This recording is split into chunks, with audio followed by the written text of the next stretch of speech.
insan yang bertakwa, marilah kita tidak henti-hentinya memanjatkan puji syukur kehadirat Allah Subhanahu wa taala. Hanya kepadanya lah kita berdoa dan hanya kepadanya lah kita meminta pertolongan. Benar. Jadi saya ingin tegakkan itu, ya. Jadi kepentingan hanya untuk bangsa rakyat, tidak ada kepentingan lain. Yang tidak mau bekerja benar-benar untuk rakyat, ya saya akan singkirkan. Ya. Mau lebih jelas lagi? Boleh, Pak. Ya. Iya, Pak. Oke. Terima kasih. Ya. Selamat NU 102 tahun.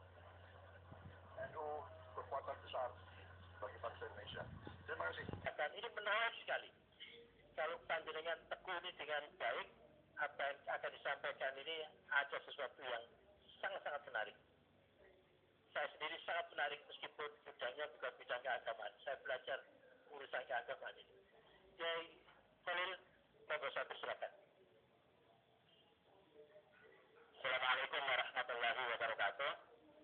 Alhamdulillah wassalatu wassalamu ala rasulillah. Terima kasih Prof. Muhammad Nuh atas waktunya sebagai Ketua ST pada acara Munas dan Kompos Pengurus Besar Nahdlatul Ulama. Saya Khalil Nafis, Ketua di Komisi Masail Ad-Duniyah Al-Waqi'iyah yang membahas masalah-masalah keagamaan yang sifatnya realita dan hukum yang banyak. Masalah belum ada ketetapan hukumnya yang belum dijawab oleh kita, para ulama di Nahdlatul Ulama. Ada 6 yang disiapkan draftnya pada pembahasan itu, yaitu pertama berkenaan dengan melibatkan diri pada negara konflik, yang kedua berkenaan dengan dam tamattu, apakah boleh disembelih di haram atau boleh disembelih di luar haram, selain juga disembelih di haram.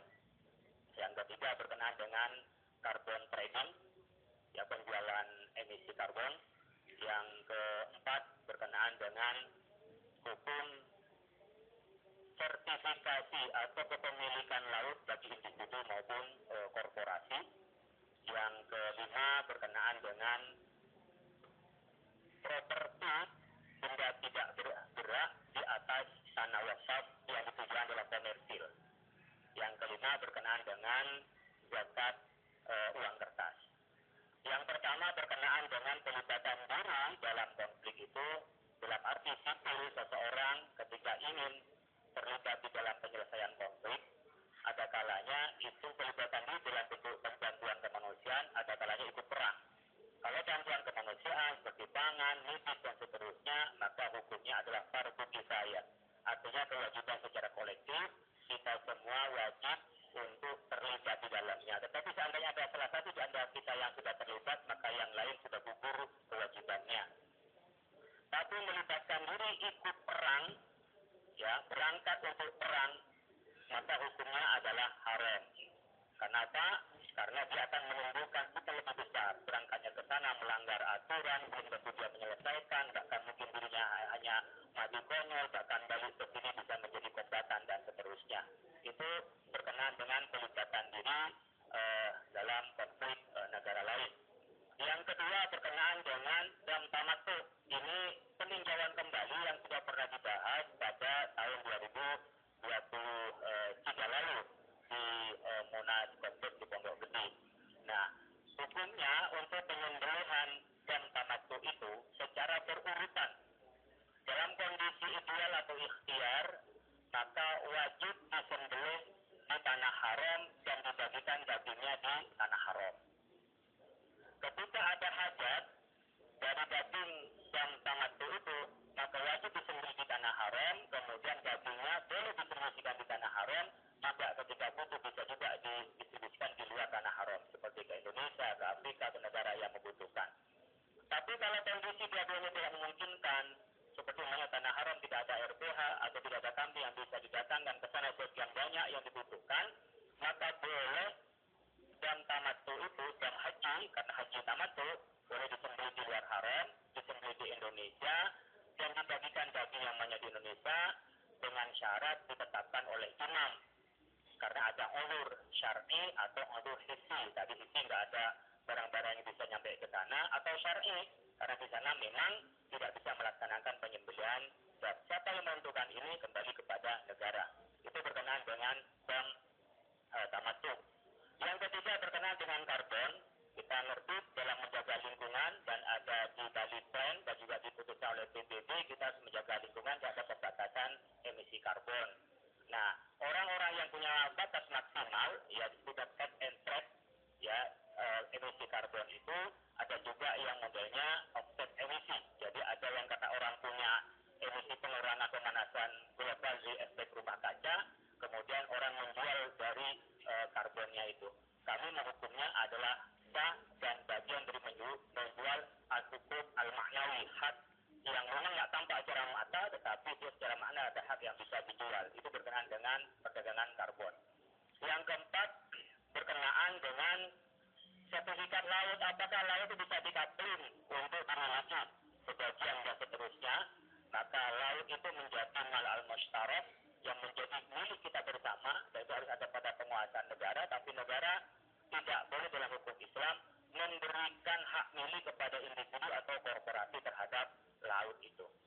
Yang kelima berkenaan dengan bagaimana hukum mendirikan bangunan yang terus didiskusikan di atas tanah wakaf. Nah, ini tergantung pada mauquf alih peruntukannya. Kalau peruntukannya itu adalah untuk dimanfaatkan, orang mewakafkan ini untuk dibangun masjid, maka hanya harus dibangun masjid. Ini untuk dibangun pondok pesantren, itu harus dibangun pondok pesantren, tidak boleh dibangun lainnya.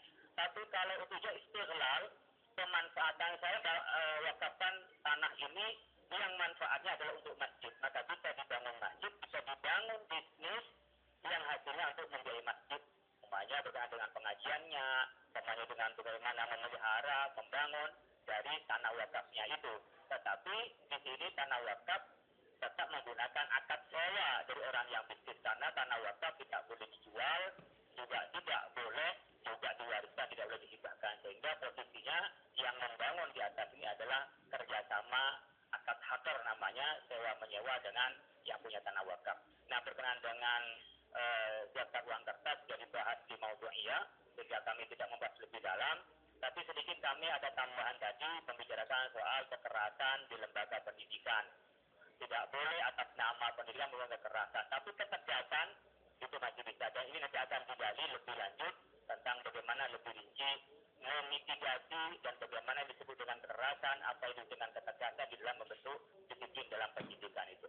Itu yang kami bahas dan keputusan di masail ad-diniyah al-waqi'iyah, masalah-masalah keagamaan yang sifatnya terperinci dan kasuistik. Terima kasih. Assalamualaikum warahmatullahi wabarakatuh.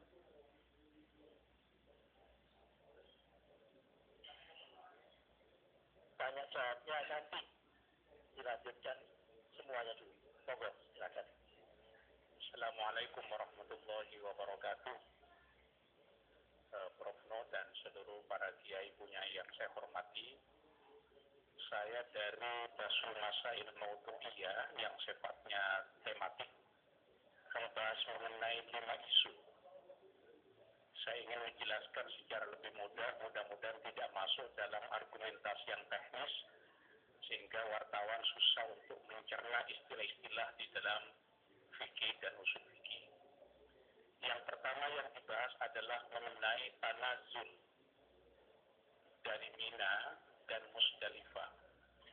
Yang dimaksud dengan tanazul itu jamaah haji dimungkinkan pada tahun 2025 ini untuk sebagiannya tidak lagi mabit di Mina dan tidak lagi mabit di Musdalifah. Argumennya yang pertama adalah mereka yang tidak mabit di Musdalifah dan Mina karena secara fisik tidak memungkinkan untuk melaksanakan aktivitas mabit di Mina dan Musdalifah itu. Karena itu mereka berdasarkan pertimbangan syariat diperbolehkan untuk tidak mabit, terutama mereka yang udhur karena risiko tinggi, lansia, kemudian difabel, dan para pendampingnya. Karena kondisi Musdalifah dan Mina ini sangat tidak ramah terhadap orang-orang yang berkebutuhan khusus. warga yang sakit. Itu maksudnya tidak memungkinkan dilaksanakannya aktivitas mabit itu karena lokasi Musdalifah dan Mina itu hanya boleh dipergunakan satu orang sekitar 30 cm, ada yang 8 cm dan lain-lain. Jadi argumennya karena kondisi dari sebagian jamaah haji tidak memungkinkan.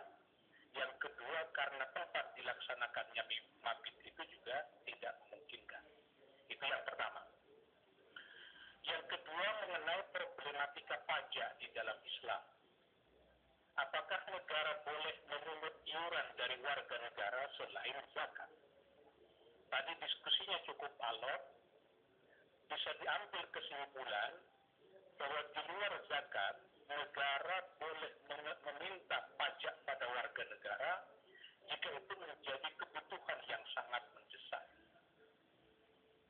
Tapi pajak yang dipungut dari warga negara itu penggunaannya harus untuk sebesar-besarnya kemakmuran rakyat. Harus dikembalikan peruntukannya kepada rakyat. Tapi karena tidak seluruh rakyat ini adalah memiliki potensi untuk mengisi anggaran negara secara cukup memadai, maka kemudian diusulkan tadi agar pemerintah mengkalkulasi dana yang berhasil dikumpulkan melalui sumber daya alam ini berapa sehingga sisanya dibagi untuk pajak. Karena itu tadi mencoba dibangun misalnya rasionalisasi untuk difikirkan kembali mengenai besaran tarif pajak. Rasionalisasi antara PPN dan PPh-nya juga dipertimbangkan. Itu yang terkait dengan problematika pajak dalam pertimbangan syariah. Nah, lebih dari itu kemudian dibicarakan mengenai kemungkinan melebarkan objek zakat. Karena kita tahu ada perbedaan antara objek zakat dengan objek pajak. Tadi saya sudah menjelaskan, mungkin setiap barang ini menjadi objek pajak, belum tentu menjadi objek zakat. Tadi dicontohkan, saya memiliki hanya satu mobil, itu objek pajak, tapi pasti bukan objek zakat. Nah, para dia berdiskusi, bisa nggak objek pajak ini dilebarkan? Di dalam ketentuan syariat, kita tahu ada barang-barang seperti zuruk timar. Tahu nggak ini zuruk timar ini? Nggak tahu ya. Mawashi nggak tahu juga. Nanti cari di Google. Barang perdagangan dan lain-lain itu adalah barang-barang yang wajib dikeluarkan zakatnya. Itu tidak bisa dikurangi karena ketentuan syariat. Tapi para ulama dengan menggunakan argumen analogi kias itu bisa dilebarkan. Kalau pada zaman Nabi yang dikeluarkan zakatnya itu misalnya dalam bentuk dirham dan dinar sebagai alat tukar. Sekarang alat tukar itu di dalam negara modern ini tidak lagi menggunakan dirham dan dinar yang berupa emas dan perak, tapi mata uang dalam bentuk rupiah di Indonesia. Apakah orang yang memiliki rupiah dalam jumlah tertentu dikeluarkan zakatnya? Itu yang disebut sebagai zakat uang. Sehingga objek zakat ini bisa dilebarkan untuk menjangkau hal-hal yang belum ditentukan secara tekstual doktrinal di dalam Al-Quran dan As-Sunnah. Itu yang terkait dengan zakat. Yang keberapa tadi? Yang ketiga. Tahu nggak sih? Atau nggak paham? Nggak paham ya? Nggak paham. Itu yang ketiga. Yang keempat mengenai kedudukan orang Islam di dalam konteks negara yang mayoritas penduduknya beragama selain Islam. 2019 Nahdlatul Ulama sudah mengambil keputusan bahwa kedudukan orang Islam, kedudukan orang non-Muslim di negara Indonesia yang mayoritas penduduknya beragama Islam dinyatakan sebagai warga negara dengan warga negara lain. Analog dengan itu adalah orang Islam di sebuah negara yang mayoritas penduduknya beragama selain Islam juga dihukumi sama. Mereka adalah warga negara yang setara dengan warga negara lain menyangkut hak dan kewajibannya sebagai warga negara.